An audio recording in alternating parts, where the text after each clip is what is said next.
Anthony Chan joins me now. Anthony, you say that Warsh is basically caught between a rock and a hard place ahead of this speech. Why is that?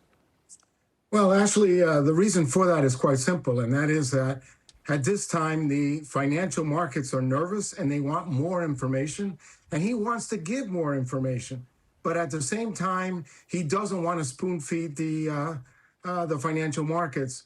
So he's in one of those situations where he doesn't want to give all that information or more information, but he almost has to in order to calm the financial markets.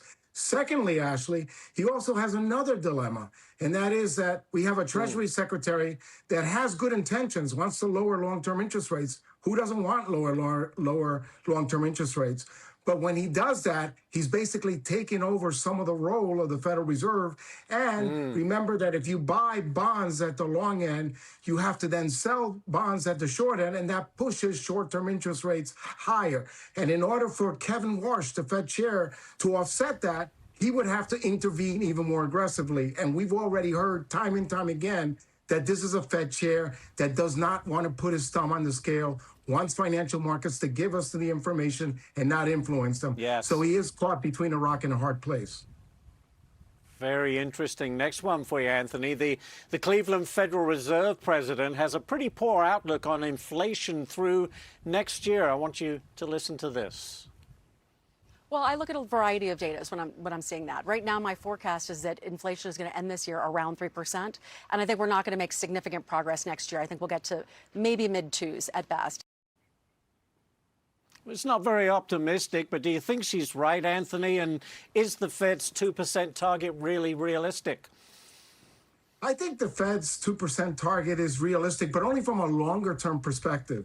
I view that forecast that she's given a lot more optimistic and in a more optimistic fashion than she does, because I think it represents progress. For that reason, I don't think there's an immediate need for the Federal Reserve to raise rates, but there's an immediate need for the Fed chair to indicate that if things were to deteriorate further, the Federal Reserve is prepared to raise short-term interest rates. I think that message is important, but at the same time, I don't see any urgency because I see small progress, not fast progress, but small progress in the direction of reaching that 2% target. We don't have to reach it overnight. We just have to reach it over a long period of time to maintain Fed credibility.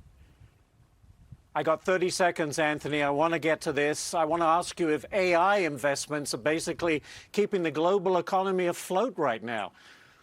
They clearly are, because you can see the lion's share of real GDP right now is, in fact, accounted for by artificial intelligence. Without that, the economy wouldn't be growing that rapidly. And Ashley, last year, real GDP grew at 2.1%. The first 6 months of this year, 1.8%. So we're not growing that rapidly. And so far, we're seeing a lot of the expenditures, but we're not seeing the benefits or the fruits of that labor yet. That's yet to come. Productivity in the first quarter, 0.2%, and then the second quarter, 0.4. Still not rapid enough to fight inflation, but we're heading in the right direction, Ashley. Let's stay positive. Well, that's good. I will. You've already made me feel better. Anthony Chan, thank you, sir, for joining us today. Really appreciate it.